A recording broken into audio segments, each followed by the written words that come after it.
first to start by characterizing this world a little bit. First, what does it mean to become mega rich in your early 20s? How does wealth acquire this quickly?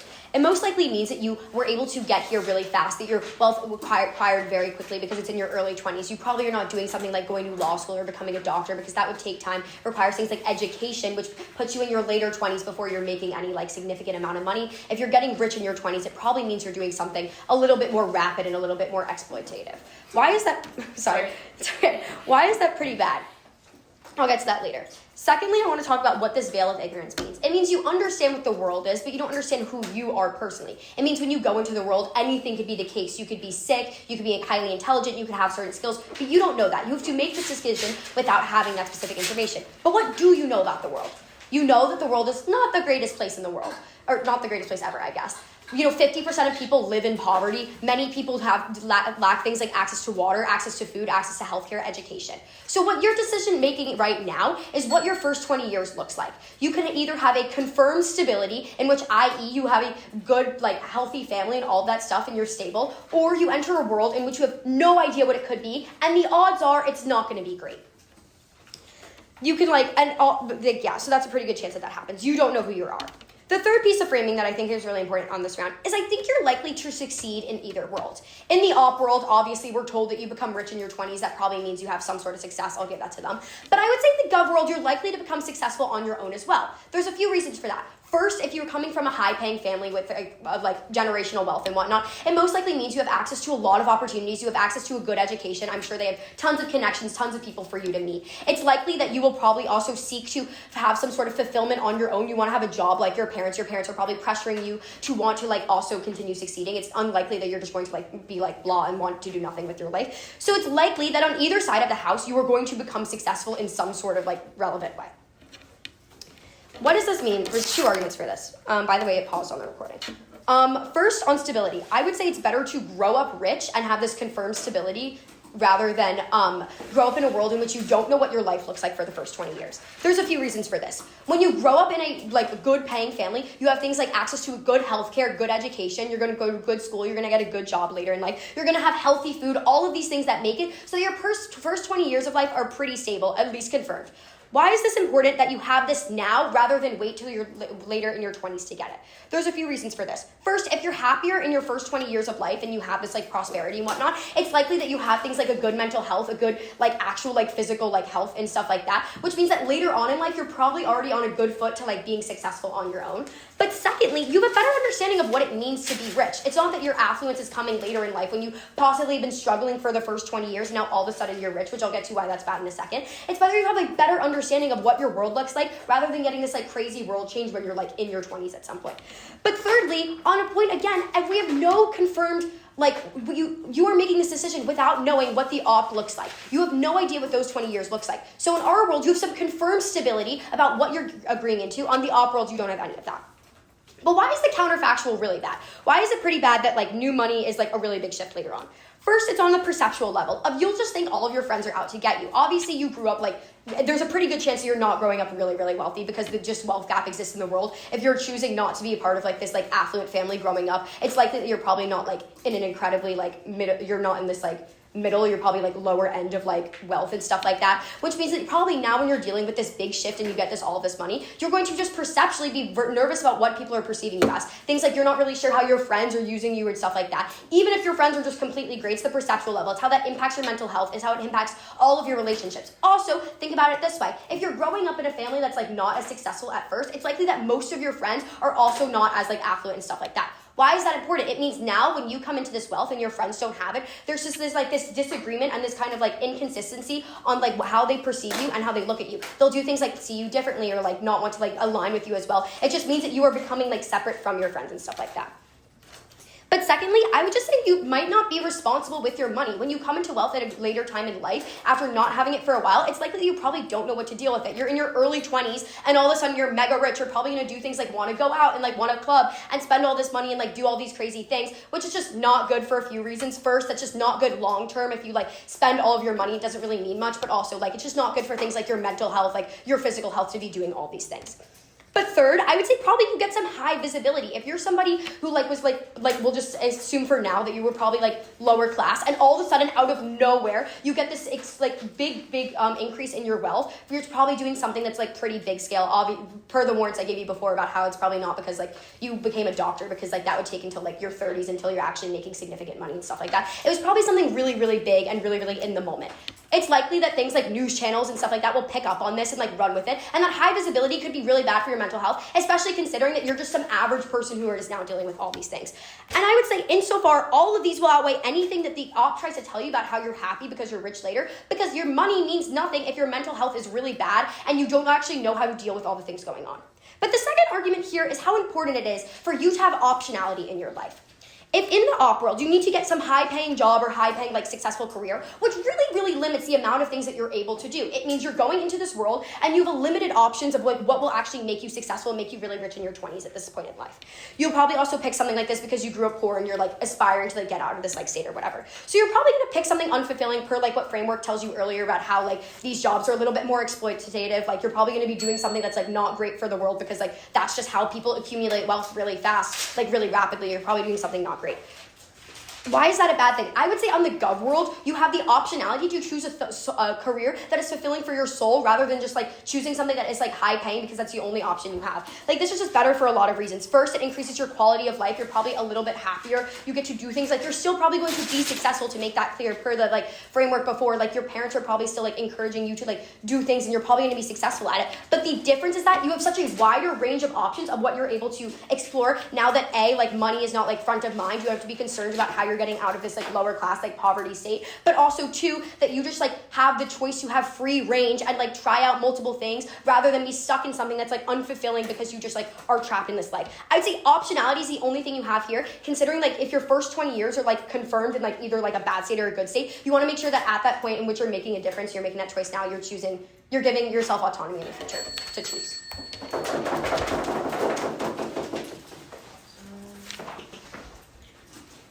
I think that's speaker for their remarks. Did you want to try to fix the recording? Wait, it might be going. I don't know. It just yeah. It looks weird. I don't. Yeah. Ooh. Yeah, it's for sure. Hooray.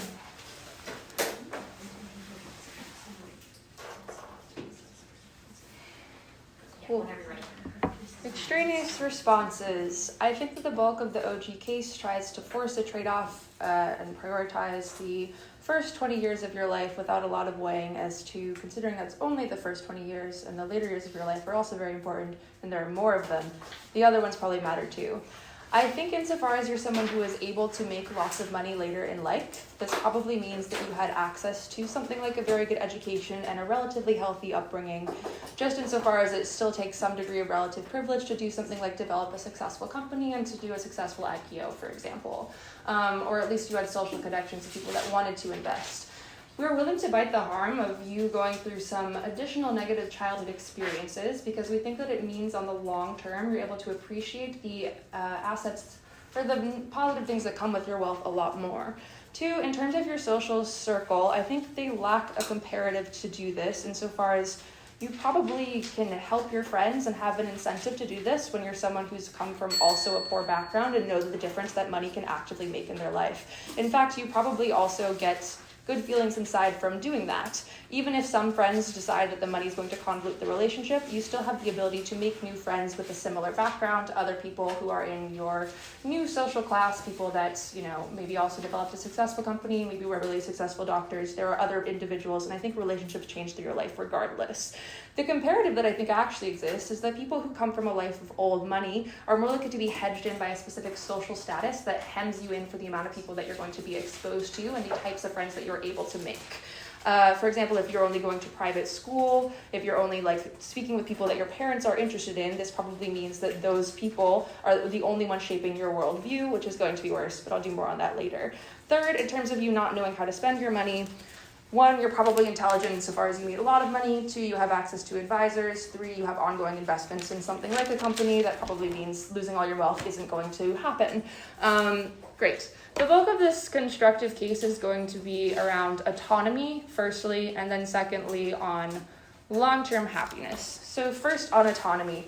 I think if you're someone who's born into old money, your parents obviously are people who are also very rich and successful.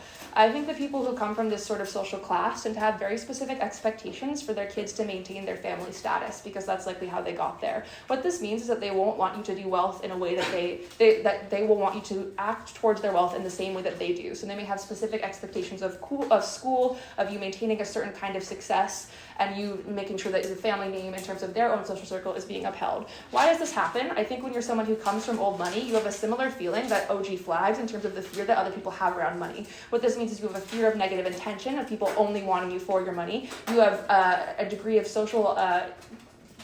being socially locked into the kind of proximity of people that you're around. For example, you're likely attending events that are more related to your social class, and if you've come from a very wealthy family, over time the kind of relationships are being pent into that. This means that your parents are likely to think that you need to uphold this kind of level of success to be in those same social circles and feel like you need to be rich in this way. Why is this not good? I think one, when you're a child, you have a natural tendency to want to rebel against your parents. There's a human need to differentiate yourself, and there's also a human need to want to build your own legacy and do things in your own way. This is very bad specifically because your access to wealth and any of the positive benefits that are going to be outlined on Gov are contingent on your family's approval insofar as they are the ones that have this money. This means your parents are capable of withholding assets if you're not behaving in the way that they like, if you're not, for example, pursuing a certain degree that they want, if you're not pursuing a certain lifestyle that they want, whatever that may be. They can, for example, change your trust fund terms or remove certain social ties that allow you to develop success on your own, which I think is going to be very harmful. I think it takes children a long time to realize this, which is crucial, because when you're growing up in an environment where your parents tell you this is the norm, this is how you should be acting, you get to a certain stage where you might not want it, they still develop the norm that you are going to act like this, which is when they're comfortable holding those kind of resources over you to ensure that you act in a certain way.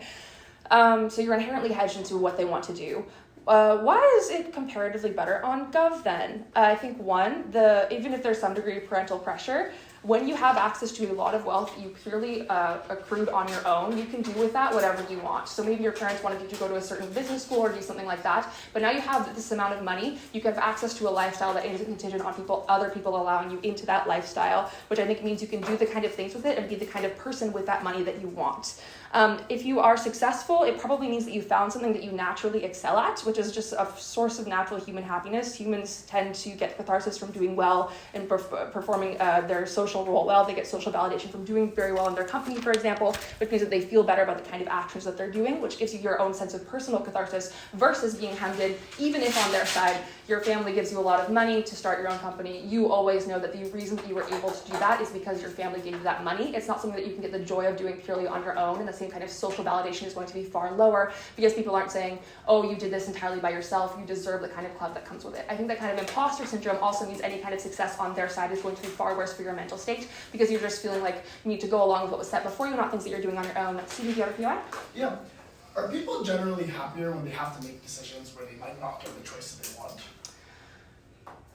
That's kind of a deep one, isn't it? I think people are not always happy to make decisions, but more importantly, I think people are far less happy when they know that decisions are being actively made for them. So if you're being forced to do something, even if it has a good result, you feel a negative connotation towards that because of the fact that it wasn't what your choice is. You can always comparatively think about what would have been better if the case had been on your own, or if there were other interests that you wanted to pursue. Okay. Why is it good when you have this money and you can be who and what you want? You can spend on your specific interests without judgment and choose what brings you joy. This can be a litany of things, but I think insofar as you're someone who comes from a relatively impoverished background, you are building a much larger appreciation for the wealth that you have accrued. What does this mean? The formative preferences that you have when you're young are different. So I think in terms of the hedonic treadmill, if you're someone that's always born and had very nice things around you, you're always used, for example, to getting the new iPhone, to going on vacation, these things don't feel special to you anymore, which means on the long term, even if you're someone who's born into wealth, you're going on a vacation that you already went to. There's a certain cap to the degree of human pleasure that you can actually take out of specific things like that. The difference on our side is you spent the first 20 years of your life not feeling the kind of happiness that comes from those things. So when they happen and they feel, on our side when you're growing up, they feel impossible and not like something you could ever have. So even if you're living the rest of your life for a longer period of time, when you go on vacation, you have a larger appreciation for it because you know what it's like to feel like you could never actually do that. You could never have that level of success, which means the kind of positive things, what you're doing with your money, feel much better on our side. I think I'm actually done. Okay, I think that's speaker for the remarks.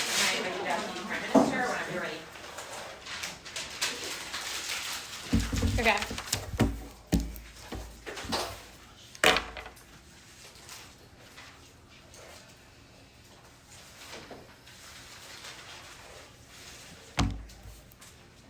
Can I is that crazy? Okay. Whatever you want. Oh, is this your? Small table. That's the recording one. Okay. You can stand on your head if you want. Love that. Okay. I'll start my speech now. I think side opposition misses one very crucial part of the motion. This is you from a veil of ignorance. That means you don't know anything about your circumstances, anything about your abilities, anything about who you will be, anything about what you are good at. So given all of this framing, that means that you don't know if you are actually going to have all of these skills. You don't know if you are going to grow up in a world where you have like some amount of money, which I'll get into a little bit later. You don't know any of these things. And yeah, sure, they can warrant out to you why, your parents probably have some money because you need some level of privilege. But remember, you're in the veil of ignorance. You don't know any of this stuff for sure. None of this is guaranteed. The only thing you do know is that half the world lives in poverty. You could likely be one of those people. So you are doing, given the information that you have, the best choice, the most rational, purposeful choice. And we tell you that choice will always be to minimize risk or harm and maximize stability, because you know that there is a very possible op world where you grow up living in extreme poverty with no access to healthcare, with no access to education, medical benefits. Maybe you do something crazy like win the lottery or like join some big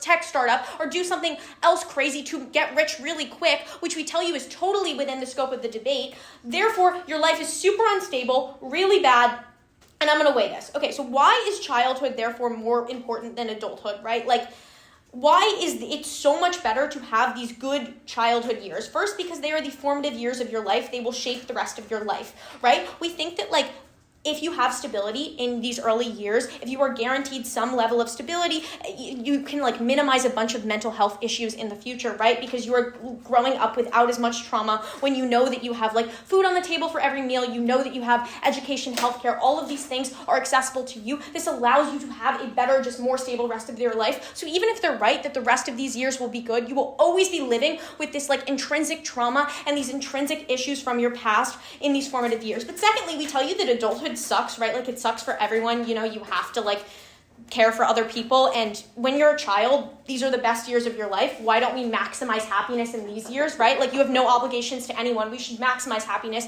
in these years. That's the Wang here. Secondly, we tell you that, again, trauma and damage compounds. Thirdly, we tell you, again, you don't know if you have these health issues under the veil of ignorance. So that's all the Wang on why these childhood years, independently of everything they tell you, are more important. And insofar as they buy that these childhood years are better on our side, we think this is better for you. Next, I want to get into some of their responses. The first thing they tell you is the first thing they tell you is that you are forced this trade-off, right? And that you're forced this trade-off, but we tell you that, again, I've already weighed this for you. Secondly, they tell you that you are living a relatively healthy life and you had privilege. First, I don't think this is actually engaging with the burden on their side, right? If you read the motion, they have to defend a world where you're really not wealthy. But secondly, they don't engage with the veil of ignorance, right? So we think insofar as their case is contingent, their entire case, I want you to remember this, is contingent on you living a somewhat privileged life in these childhood years. They really have no ground in this debate. They're just trying to co-opt our side. So they haven't actually engaged with their side of the debate. Secondly, they tell us on this perception point that we make that you make all these new friends and relationships change. And I want to just weigh this friends point and make this super, super clear for you.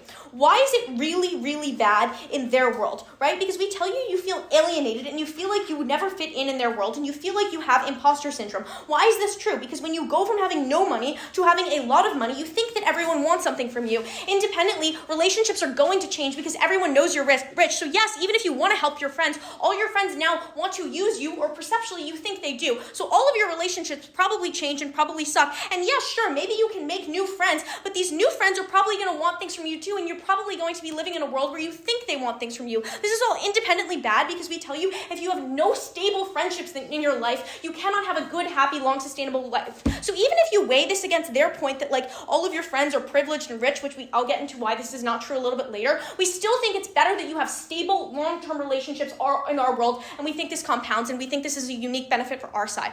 Secondly, they say that like you're only shaped by rich private school kids. First, I tell you we have more optionality in our world, right? Because you can go to college, because you can do things like branching out, like meeting new people, because you have a higher degree of choice, you are going to probably want to meet people out of your social circle. They haven't actually proved this burden. And yeah. What happens if your parents don't want you to go to a specific college? Lovely. I'm going to get into that next when I talk about your points. Okay, so the next thing I want to talk about is the opposition case. So thanks for that. First, they talk about autonomy. I think they really don't prove this argument at all. Like, let's look at it in a bunch of different ways. First, they tell you that parents have these expectations of you. First and foremost, we tell you that your parents probably love you and probably just want the best for you. So why, if they are already wealthy, are they going to force these norms on you that presumably were already forced onto them and already maybe made them rebel? Like, why are they going to continue this cycle, right? They came from old money. They were probably rich. Don't they want you to have a greater degree of choice? Don't they love you? I don't understand. But secondly, we think that parents having expectations is symmetric and probably worse on their sides, right? Because if you get really rich really quick in their world, all of these people now expect you to be giving your wealth over to them. You have no idea what to do with your money. You have no autonomy with it, no optionality. I think all of that is independently winning for us. Secondly, they tell you you fear people only liking you for their money. I think I already responded to why this is like so much worse on their side. Thirdly, they say you want to rebel and your parents like withhold the money. First, this is not proven. Like the only way you buy this is if you feel like these parents have these really stringent, strict expectations, which we tell you they probably don't in their world, in our world. But secondly, okay, what if this happens? Then you rebel, they take away your trust fund, and then you branch out, make money on your own, same benefits, except now you had access to education in the first place, you had access to good social networks, so now you're able to make money on your own. I don't understand how they're winning this argument. Next, they tell you that the comparative is you do what you want with your money. First, this is contingent on you buying that you have money in the first place. We tell you for the first 20 years of your life, you probably did not have this. But secondly, we tell you the only world where you have autonomy is our world, because Sam tells you this very explicitly. You need to choose the high-paying job in their world because you need to get rich quick in your 20s. So you are constrained by that. In our world, that's the only one where you have a greater degree of choice, both in these 20 formative years, which we outweigh for you very clearly, and also later in life because you're not constrained by all these other relationships and all of these new expectations on you. So for all these reasons, I don't think that in their world they actually gain access to more autonomy. This perceptual more choice is not real, and it's not better. We'd rather live in our world where you have this stable life. It also is just the best, most rational choice, right? And you're doing the best with the information that you have. I want you to keep that in mind. You're living under this veil of ignorance. They have not proved their arguments under this veil. For all these reasons, so proud to propose.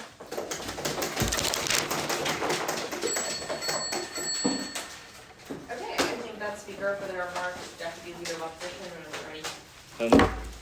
Recording. Yeah.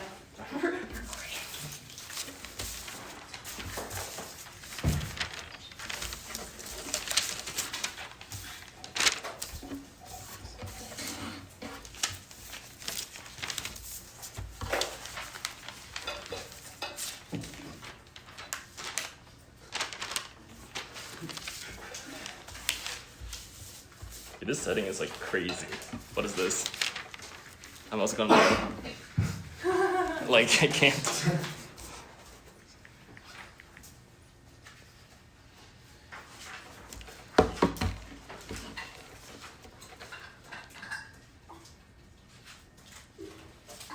I want to first clarify that this debate happened about probability and likelihood. That is, you're behind a veil of ignorance and you're choosing given the information that you're given. That is to say that it is probably likely that you could be allocated to the most evil rich person house in the world, but it's also likely you'd be allocated to the most evil poor person house in the world. You need to make what is the logical inference based on what you're given. A lot of the OG material is that you're going to live in abject poverty, or there is the high probability of that happening. I think that's simply untrue, given that you're given the information that later in life you'll succeed. What do you infer once you know that? You infer that you're likely to grow up in places where opportunity actually, you're actually given opportunity that you will succeed in life. That means that on a balance of probability, you're probably going to be placed in such as middle class household in places like America or maybe other countries in which you have a reasonable prospect of success.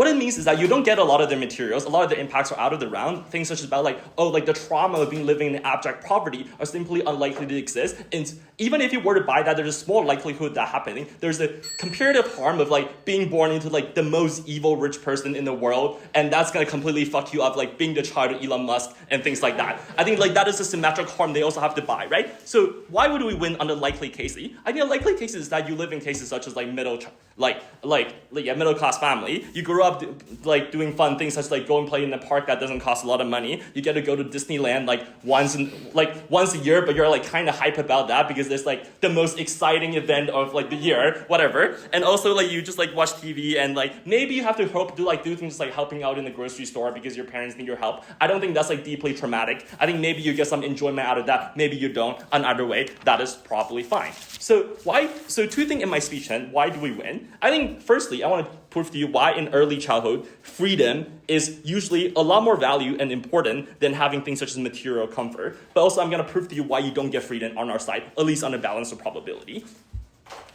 Emery told you that like you're gonna be heavily controlled since you're a child, and they give you like various mechanisms for that. Their response is that, but what about the power of love? We say that like love is not sufficient reason why your parents are not gonna like socialize into upper class society, right? Given notice that your parents are also people who grew up in upper class society, probability is that there's a long tradition of going to a certain private school, long traditions of like having to like fucking ride horses on the weekend instead of being able to play League of Legends. Like there's a strong tradition in which like your family likely to value. So even if they have your best interest in mind, guess what? They think those things are in your best interest. That means that they're gonna force you to do a lot of those things. But also, a lot of time, those like parents are simply don't have your best interest in mind, right? I'm gonna make the assertion that I think rich people are more likely to be evil, and that I think a lot of those people are just simply going to do like force you to like.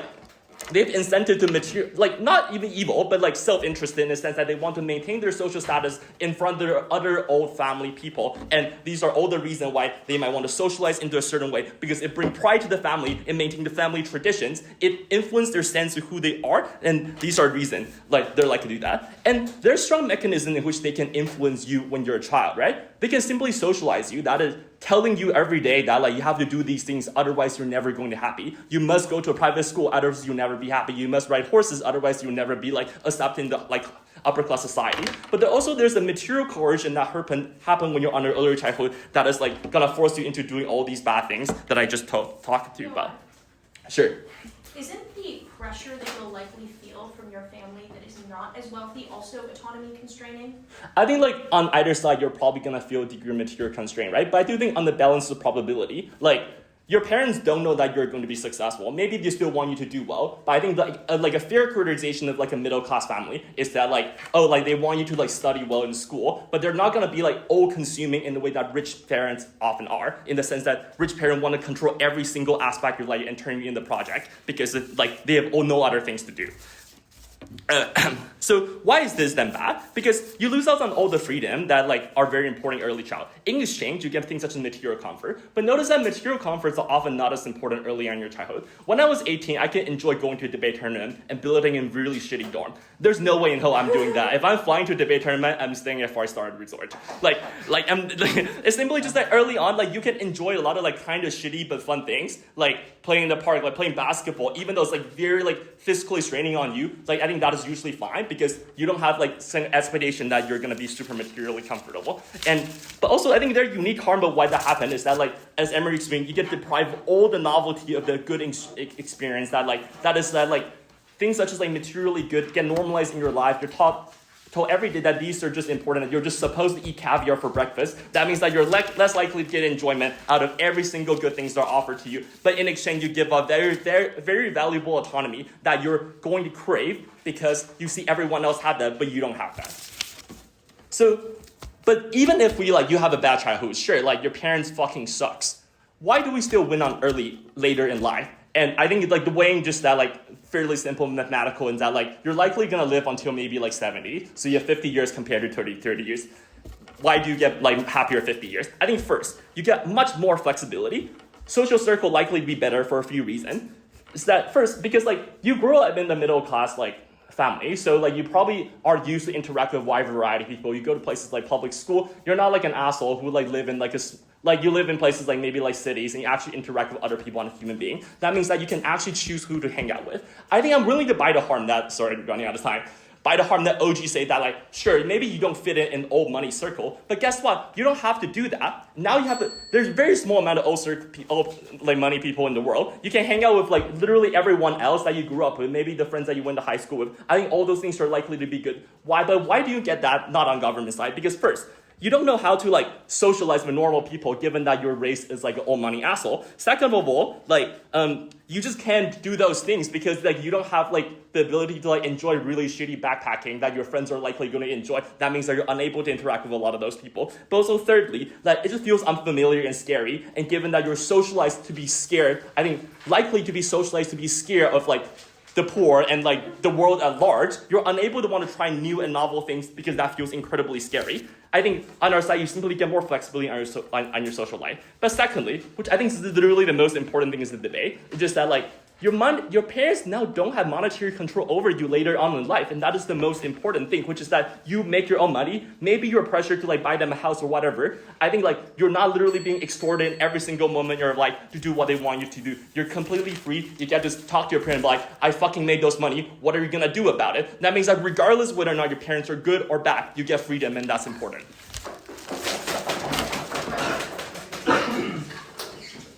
Okay, I think that's speaker for their remarks, and I invite the member of government. Are you ready?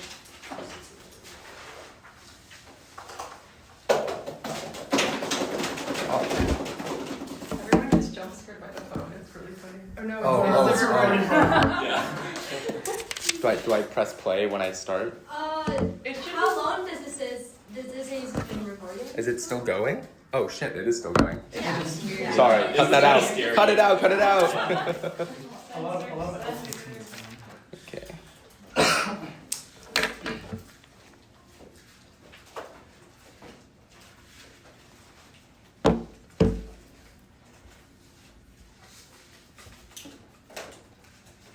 For almost everybody on Earth, life is nasty, brutish, and short. And the reason why is because life is a constant struggle against scarcity. It's a constant fight against scarcity. And that's true whether you are poor and scrounging for scraps every day, or whether you're upper middle class trying to make sure that you have more wealth than your parents, that you have a high-paying degree. You're always chasing the idea of making sure that you never have to fight scarcity again. And ironically, that is the thing that changes you for the rest of your life.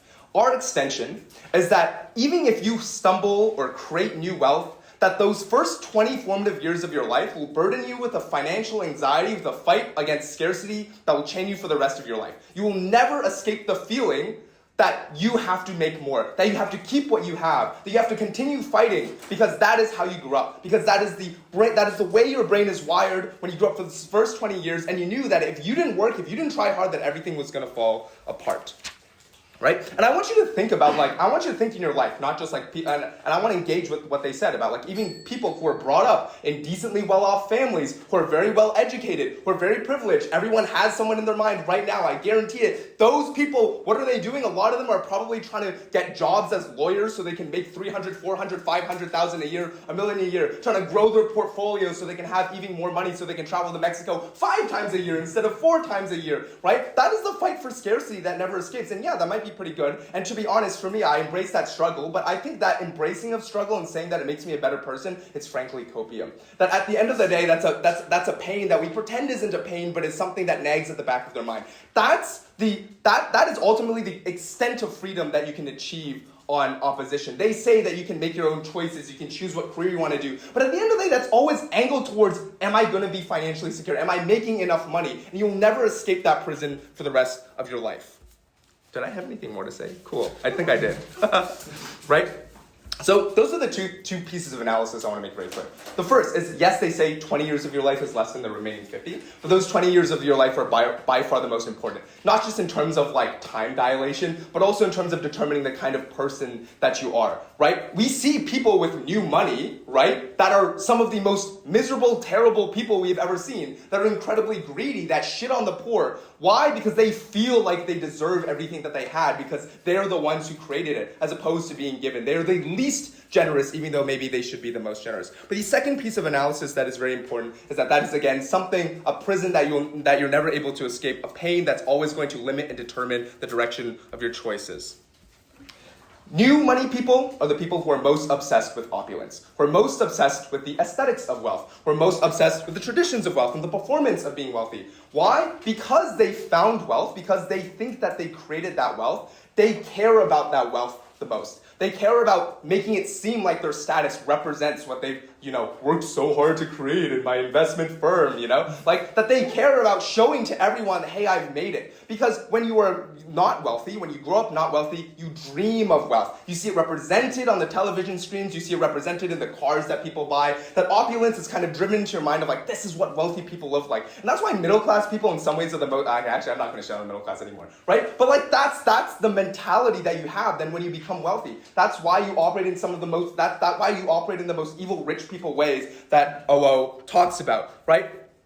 Even if your wealth is practically stable, even if it is never actually going to, like realistically, statistically, going to disappear, that feeling that it could be unstable, that feeling because you created it or you feel like you created it yourself and therefore if you let up, it could all disappear, that feeling will never leave you. That's the extension we're presenting. What are the impacts of this? Sure. How does that compare to the feeling that your parents can take away your trust fund if they don't like you, or just maybe haunting your life forever because you didn't do the things they were? That's actually really great. I should deal with that stuff first. I want to engage with their comparative about rich parents chaining you, right, and being total dicks. Okay? So the first thing I want to say is like, I don't think this is true. I think what they're actually describing is being middle class, right? So when they said your parents making you go to certain schools and saying you have to do well in school, otherwise you're a failure, and you have to join these clubs and you have to go to these universities and all that stuff, this kind of just sounds like my childhood. And you guys take my word for it. I didn't grow up with old money, right? But the question is like, let's look at the structural reason here. Why do they do that? The reason they do that is the reason I said at the top of my speech. Because of life's eternal fight against scarcity. Because it's their responsibility to make sure that you don't grow up homeless on the street, like addicted to benzos or something, right? Like it's their job to make sure that you carry out their vision success. They put pressure on you because your fight against scarcity, your ability to succeed is fragile.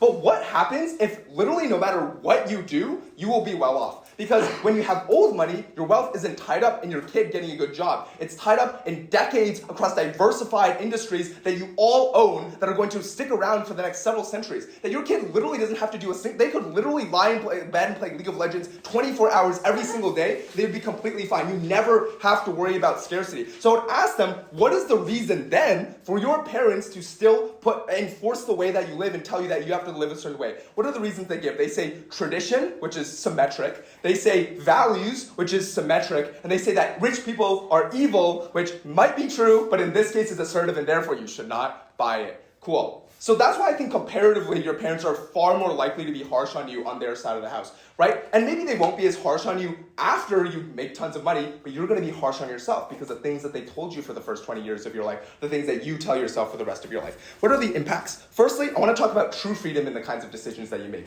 You have never been constrained on what you can do. So you know that naivety, like those naive ambitions we all have as kids, like we're going to change the world, I'm going to become an astronaut, I'm going to become a musician.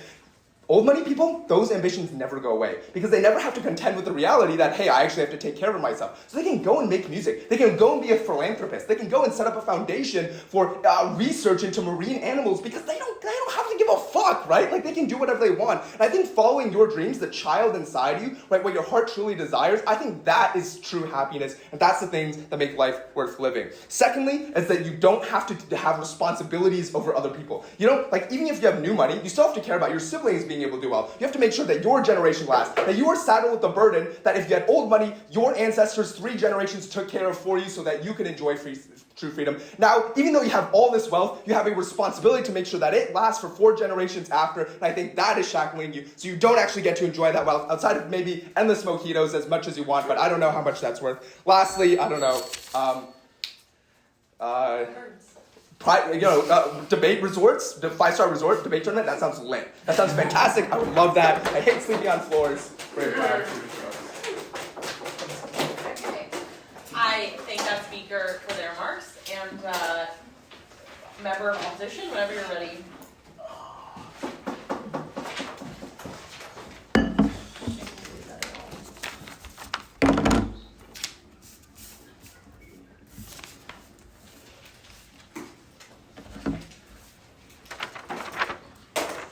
gonna ask if I could record my speech, but I guess I don't need to.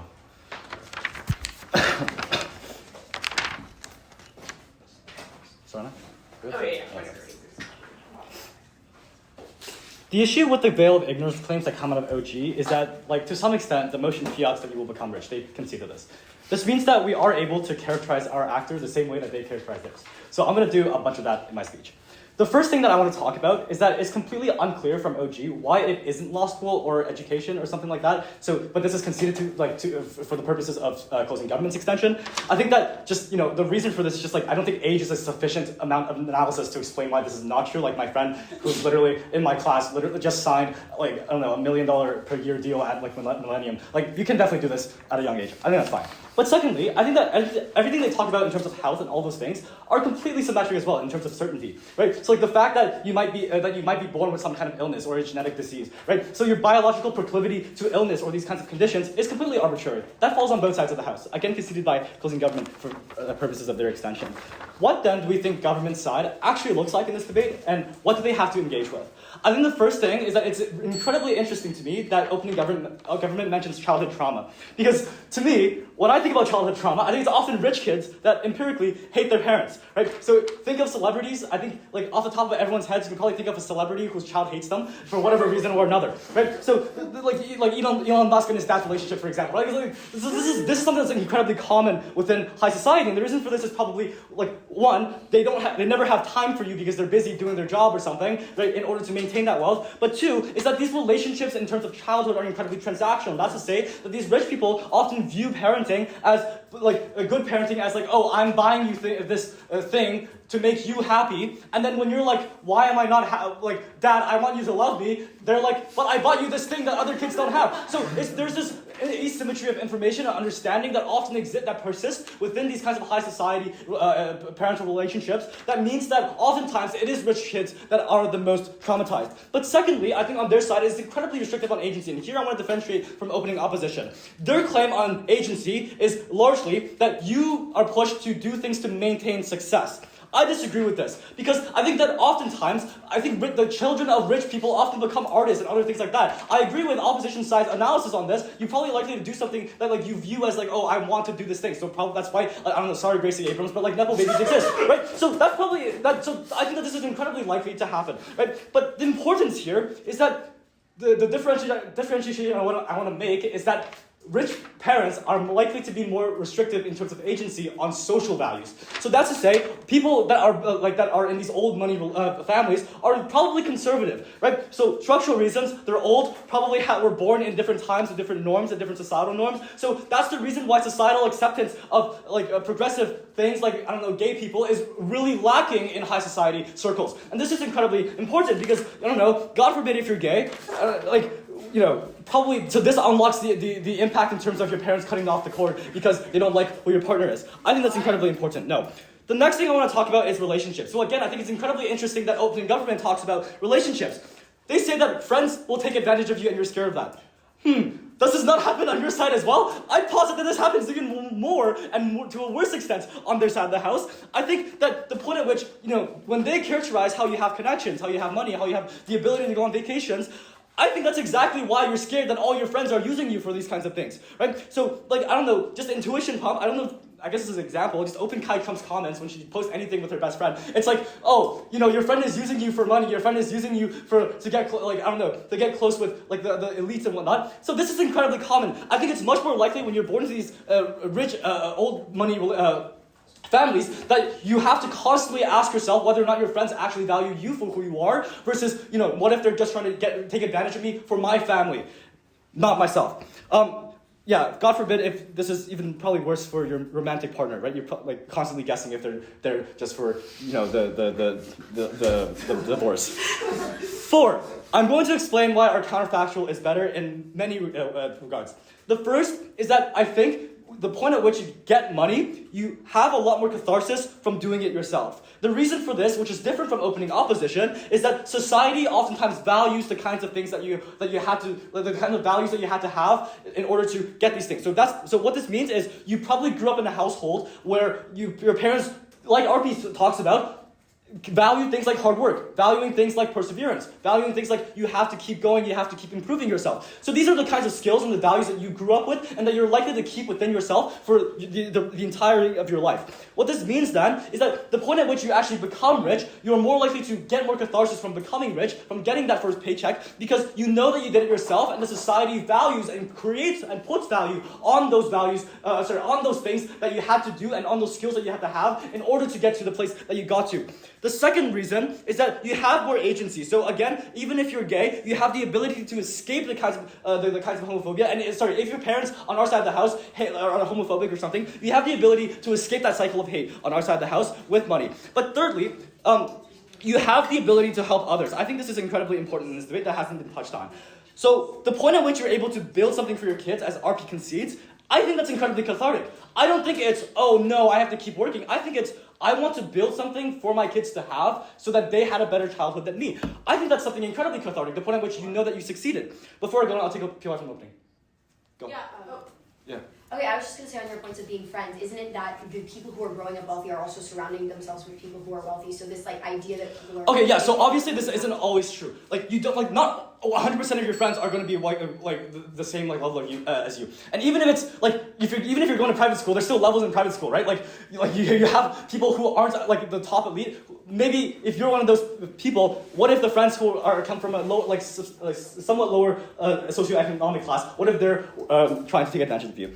But more importantly, you're able to build things for your kids. I think when you're on your deathbed and you're able to see the kinds of things that you were able to do, you're able to see, like the family and the empire that you built. I think that's something that's incredibly more cathartic on our side of the house, the point at which you built it yourself. Lastly, dealing with closing government. They don't matter for two reasons. First, you befall the same issues of the hedonic treadmill. So I don't think Arpi actually deals with the opening opposition's claim. So this is probably why rich people probably take a huge amount of drugs, right, to deal with the depression, because they're like, why am I sad? I have everything that I ever wanted in life. Why am I sad? So they take drugs to deal with that. They engage in a bunch of harmful behaviors in order to cope with the amount of things, in order to cope with the sadness that they have. But secondly, I think the point, if you think about this motion in a meta way, the actor pursues this path, right? So you had the agency, and we explained to you why you have more agency on our side to do the things that you wanted. So insofar as you wanted to do those things, I don't think there's actually anything in terms of a meta way that's wrong with this, with choosing this path. So proud to oppose.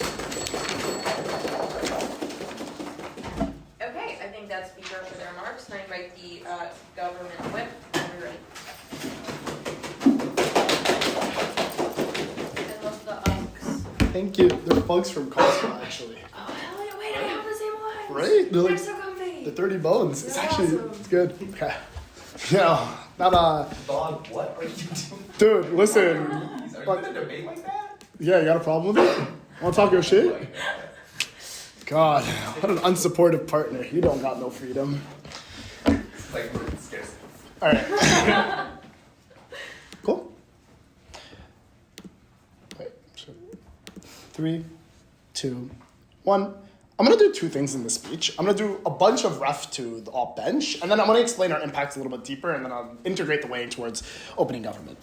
There's a bunch of different ways, like this is not gonna be super organized, so I'll try to flag things as I go through. The first thing that I wanna engage with is the comparative on freedom. And I think it's important because a critical claim of OO is that you ultimately just get a lot of less autonomy because your old parents are gonna be really mean and they're gonna hold down to you.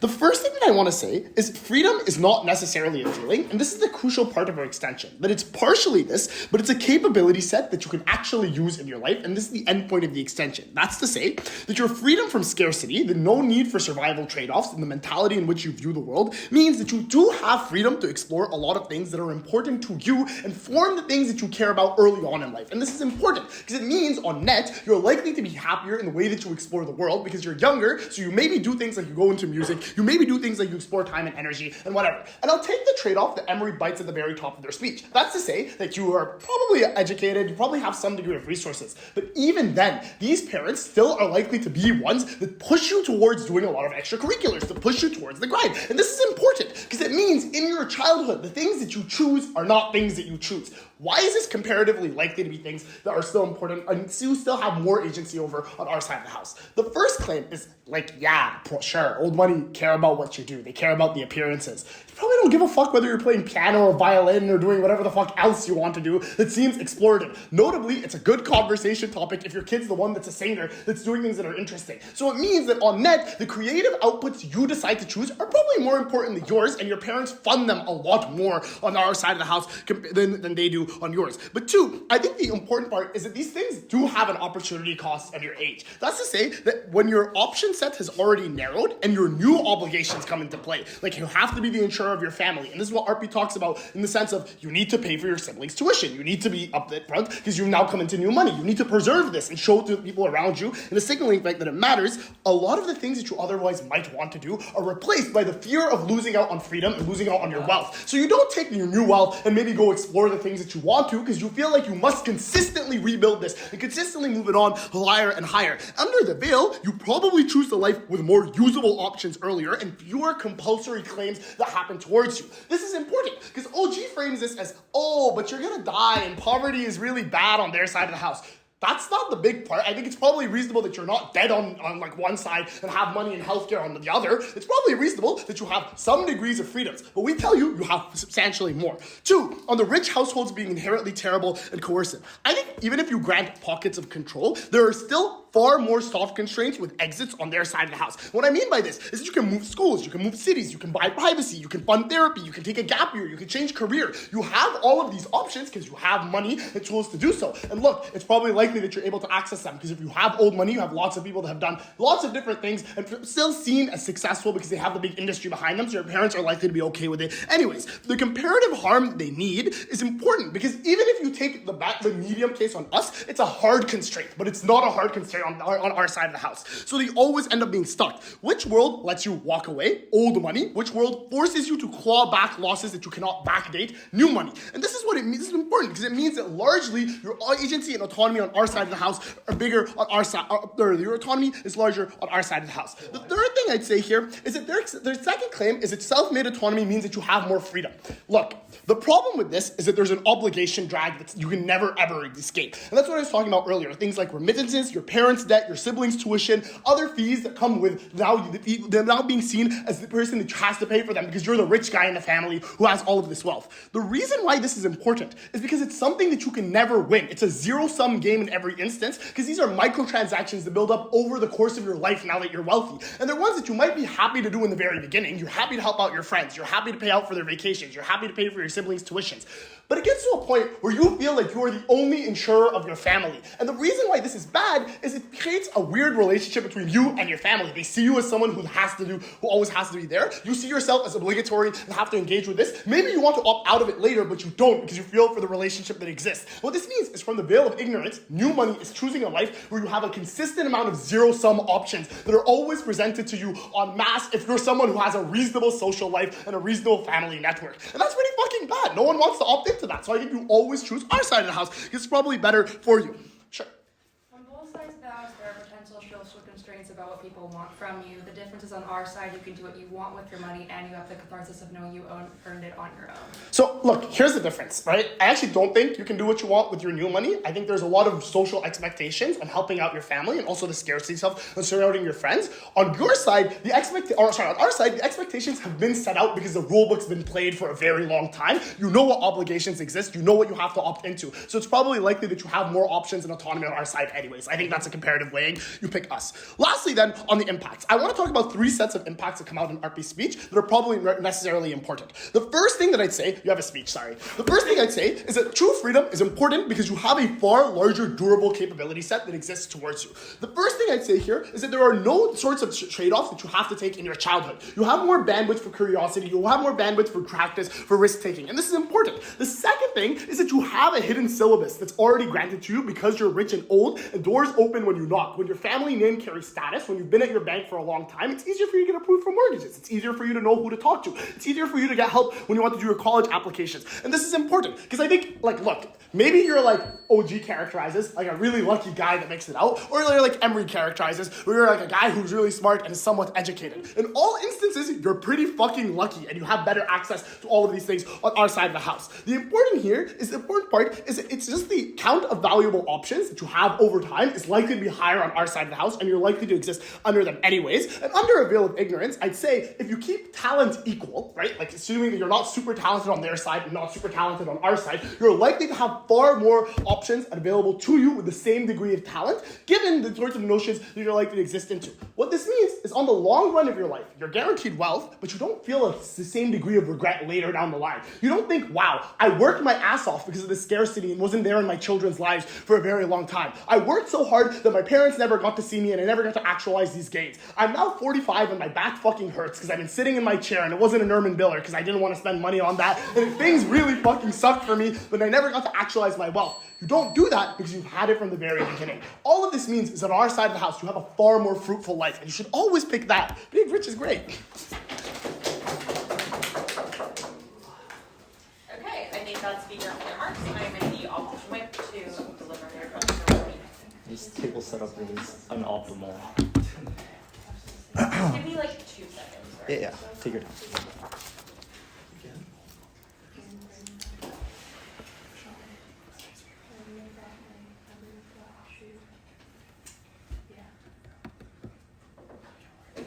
Whenever you're ready.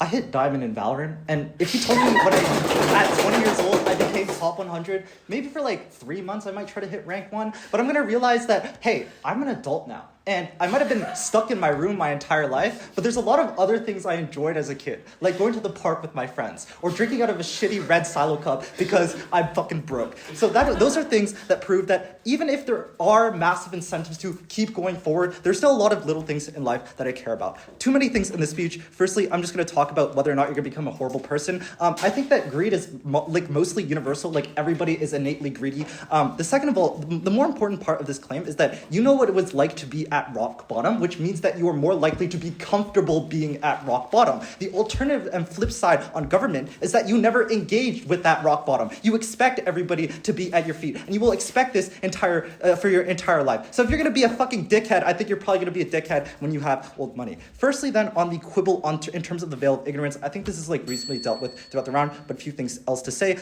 They say like you're going to have deep poverty and trauma. I think that like OG already prefaces to a significant extent that like chances are you're not going to be desperate and impoverished and then also end up incredibly wealthy by the age of 20. But even so, this is the important analysis. We think these experiences are innately valuable. If you ask a 20-year-old, even if they are not wealthy, whether or not they enjoyed their life, if they enjoyed their experiences as a child, chances are they wouldn't want to kill themselves, right? Because they did have memorable moments where they had enjoyed those little things. Maybe they had their first ever birthday cake. Maybe they had their first ever fancy dinner at a Michelin restaurant. These are still things that are innately valuable. Second of all, these instances made you a strong person. Why? Because you are now in the top 0.01% of all people in the world. These were defining moments that made you an incredible person, that has made you strong, that has made you resilient, and has made you a personable. And we think these are probably good traits to have when you're above the age of 20, so you're not just like a child walking in a tuxedo. Third thing then, we think that when you fail, especially in these moments, it's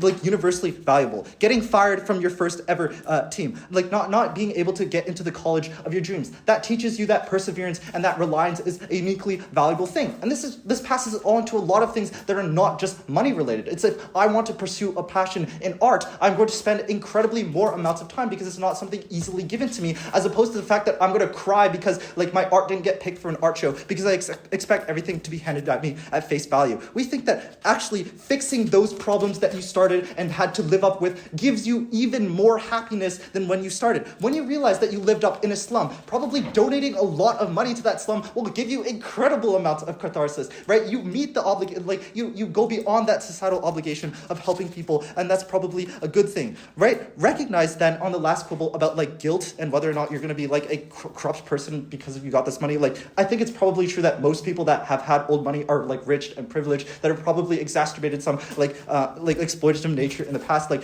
80% of like rich Chinese people were like tied to the Communist Party. That were like probably not very good, right? I think that's just like a fact in many instances.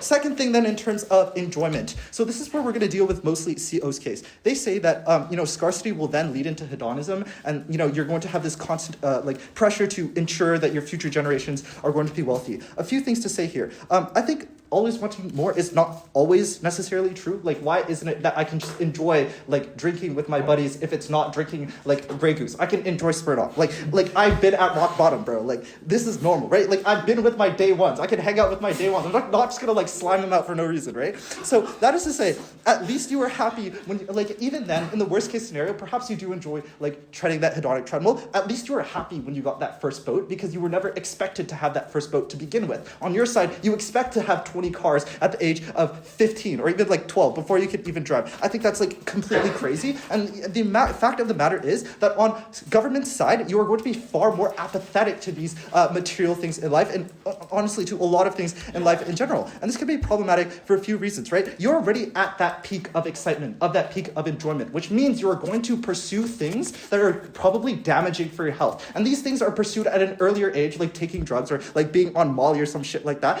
compared to taking them when you're maybe like 25 or like 30, when you actually have like the mental capacity to understand the risks and consequences that comes out from chasing insanely high and problematic drugs in your life. That is to say, it is more harmful to develop these dopaminic urges when you are especially young versus when you are in your early 20s, when you're still building your career, when you have to stay grounded, because in order to obtain everything that government says about ensuring your wealth, you need to stay on top of your game. You need to stay personable. You need to work hard. And that's still a good thing. People can still enjoy working hard because it gives them catharsis, because they earned that with their own blood, sweat, and tears. And that is something that you never get on side government. Sure. Congratulations for making diamonds. For everyone who suffered through the trenches of rank, you know that catharsis lasts at most 1 minute, because then you hit next queue and you're back to the grind. Yeah, but then you're also in you get the diamond thing, and that looks really cool when I play with my friends that are hard stuck bronze, and now I feel incredible. I'm basically radiant when I play with them. Okay.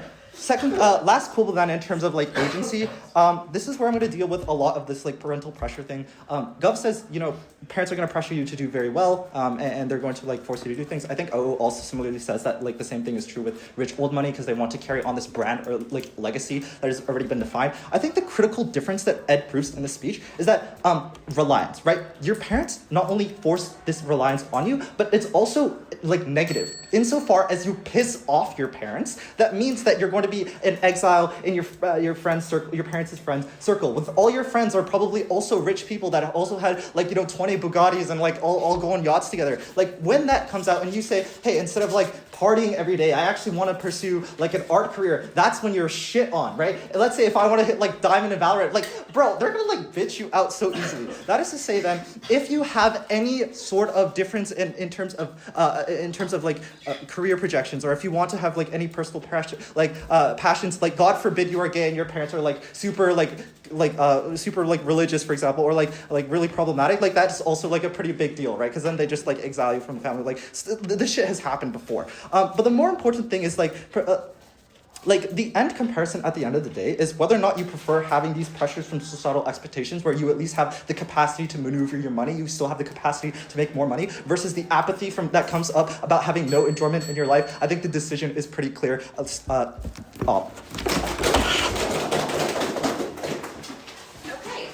that's the speaker for their remarks. And thanks everyone for the debate. We will deliberate and then call you back when we're ready. To the panel, I'm going to set a timer. Everyone is back. Thanks for the great debate. We were able to reach a unanimous decision we gave the first to the team in closing government, the second to the team in opening opposition, the third to the team on opening government, and the fourth to the team on closing opposition. I think generally we felt that most of the splits were like close but clear is what it came down to. So yeah, I'll start with opening government and explain what we think their main contributions in the debate were. The first is opening government focused pretty heavily on those first 20 years of your life and what your life is likely to look like during that time, and whether it will be good or bad. So you say that you might lack education, healthcare, etc., and that generally those years will suck, and it's better to just be wealthy your entire life. You then say that there are some benefits to being wealthy. You can do more stuff. Generally, you have more freedom because you have money, and that is a good thing. You can try stuff, and that this optionality and choice is good. And then finally, there's some arguments from OG about why it is that your relationships are going to struggle because you will always think that people want to be friends with you for your money. We think that this argument probably isn't the most comparative in terms of why on the other side people won't want to be friends with you for your money. That was mainly what we got from OG. From OO, I think we get a few things. The first is the idea that you have a lot more agency over your life if you make your own money, because it's yours. Other people can't wave it over your head. Your parents can't force you to do the things they want. And in fact, on the counterfactual, they are probably likely to do that. Middle class parents do, expect you to go to certain universities, etc. I think second, I didn't mean to say that second part.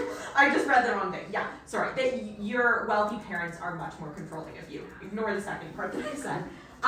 The second thing is just probabilistically that you are likely to be born into a relatively well-off family because in order to become very successful, you need like some level of education probably, and so the first 20 years of your life are like probably going to be pretty chill and pretty good, and that also the experiences that you would have if you were very wealthy will make you kind of jaded about the world, and you will not be able to experience the simple pleasures in life like bad beer or something. There's good illustrations that you guys give. And then I think top half basically comes down to two things. The first is this clash over like the first 20 years of your life, who you're born as. I think that OO is able to prove that you're probably not born like absolutely destitute, just because it's very hard to succeed from those circumstances. So if you succeeded, it's probably likely that you have like a decent middle class education and upbringing.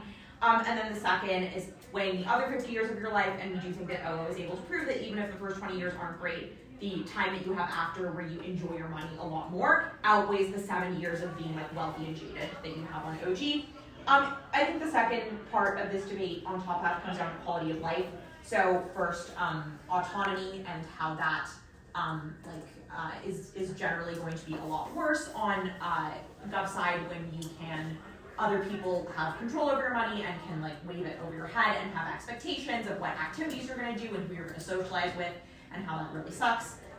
Second is relationships. It's kind of the idea of like on OG people using you versus on OO that you can help people in your life, like you can give money to your parents and your friends, and that's like meaningful and uplifting to you. I think that OO's push on this is stronger. As I mentioned earlier, we do feel that the OG argument on relationships isn't super comparative about why people won't use you on either side. And then finally on fulfillment, which I think already kind of falls under the autonomy crash. So that was why we felt opening opposition won top half of this debate. Bringing in CG, the argument we get from CG is basically the idea that if you are born in a upper middle class background, or just you're born under the circumstances that would permit you to come into a lot of money when you turn 20, you probably have a scarcity mindset because you haven't experienced like having an abundance of money. You probably did face pressure to go to a good university, to pursue a high-paying job. That was something that was like, I guess, taught to you by your parents. Those are the values that were instilled in you. And that the problem with this is that you can never actually be happy and enjoy the money you make because you feel like you need to hoard it. You always feel like you need to make more. You feel like you're your family's insurance policy, and that's very stressful. And that you kind of end up on this like hedonic treadmill, basically, where like you can never have enough. And on the comparative, if you are born into money, you have a strong sense of like stability and security because it's existed for a long time already. it's diversified and like invested in a way that you know is like been very optimized, and that means that you're more able to like try more things and just enjoy it. You don't have to worry about money at all because of the circumstances that you've been raised in. On GovBench, we feel that CG is just able to clearly beat OG by proving much more, A, that people will enjoy their money and get more fulfillment out of it and just generally have happier, more fulfilling lives if they're born into money. And we also feel that CG isn't susceptible to the same problems of OG of like the first 20 years of your life being pretty crappy. Their case works even if you like go to a good university and have a good education and stuff. So I think for those two reasons, CG places it over OG. On the short diagonal of OO versus CG, I think that this comes down to sort of two clashes. The first is the idea of enjoyment and fulfillment in your life. The first idea under this being autonomy. OO tells us that, you know, you probably have like pretty chill parents that like take you to Disney World, like you enjoy that, it makes you happy, you get fulfillment out of that, and just generally that like you can enjoy like the basic accessible pleasures in life. You don't have too much pressure placed on you that very wealthy parents would to like go horseback riding and like marry a Danish princess or something, like things like this. We think that CG is able to flip this somewhat effectively when they say that often those parents that like help you create your wealth are going to place a lot of pressure on you to succeed, and that also can limit your choices. You know, that like poorer parents can also expect you to go to certain universities, etc. So we do think that this is largely able to symmetrize the clash on the pressures that are placed on you growing up. I do think that you know, there could have been, I think that this was not like the cleanest win necessarily. I think this split was quite close, but I think this is where the second part of the clash comes into the debate more, which is the like autonomy and having whatever you want and enjoying it clash. So CG basically tells us that when you gain money, you can have it, but you can't actually enjoy it. You're just like structurally unable to do that. Whereas if you're born into it, you're much more able to reap the success and the pleasures of life. And they also explain why it is that wealthy parents probably don't want to like impose too many restrictions on what you do with your money. First, because the family is probably set anyways, and so they don't care that much what you do necessarily. I think there's another. We're gonna get locked in it. Oh, okay.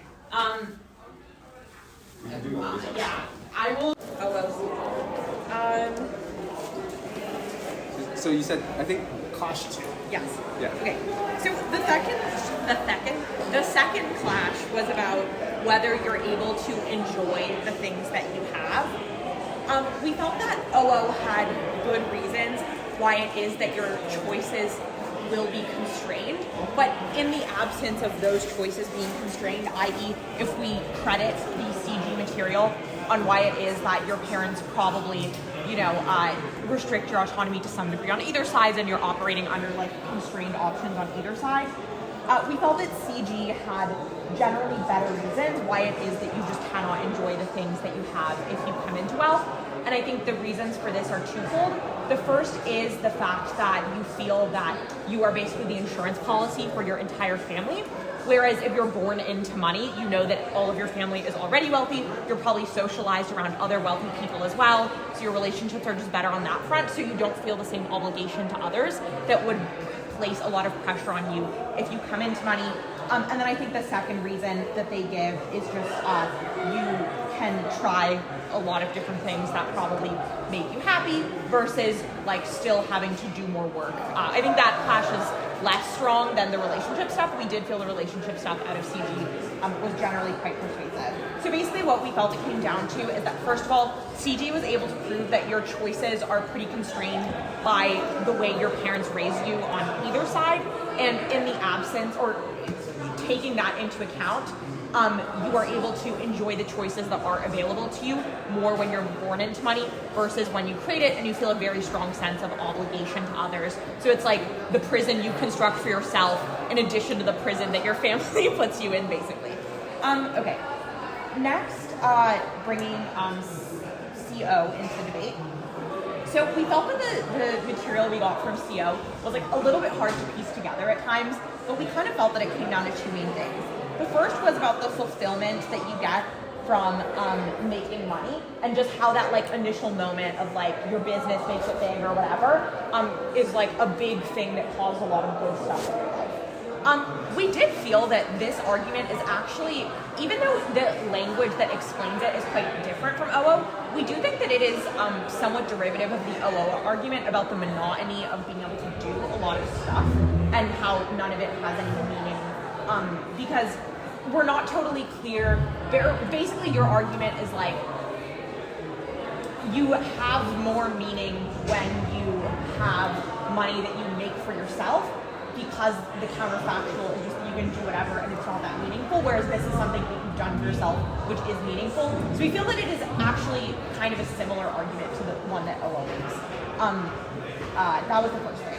The second thing was sort of the like worse relationships argument that we got out of CO about like, first of all, how you can like help your day ones and maybe that's good. I think this is also touched on by OO. And then second, just why people are often like estranged from their wealthy family because like their parents don't know how to love them, they just like give them money. I think that that was an interesting argument and probably could have been expanded on a little bit more in terms of like why people actually do replace love with money in their relationships. Specifically, I think the overarching theme with a lot of the CO arguments is that they weren't super comparative. So like, why is it that if you don't then adopt the mindset that like you just need to give people money instead of love? Like, I think all of this needs to be explained a little better generally in terms of just the comparative arguments. On the long diagonal then of OG versus CO, we felt that this clash was generally close. I think both the diagonals and the debate were quite close. But we generally felt that OG, first of all, did manage to prove that there are just like some benefits to being rich when you're young and wanting to do, or being able to do whatever you want, and that you can like try stuff and it will probably fulfill you to some extent. And we also think that they were able to prove that when you make a lot of money, a lot of your relationships do suffer and become more transactional. So it might not necessarily be you like helping your friends. It might, you start to feel that they are using you and you become alienated from them, and so your relationships fall apart. And we think that there wasn't a super strong response from this, or to this from CO. So for that reason, OG was able to beat you guys narrowly in the debate. On the off bench, I think OO was able to sufficiently already prove that people would be more fulfilled if they made their own money, and you guys didn't have a huge additional margin there, which is basically what it came down to. On back half, I think that there was one interesting thing that CG said that I haven't flagged yet, which was the idea that like when you make your own money, you start to really like bootstrapping and kind of become a bad person. And we felt that that was like an interesting response that dealt with some of your better material relationships, because it basically proves that like your relationships end up suffering. So yeah, that was how we saw the debate. Sorry that was like an OA in two parts and a little messy as well. Do you have any questions?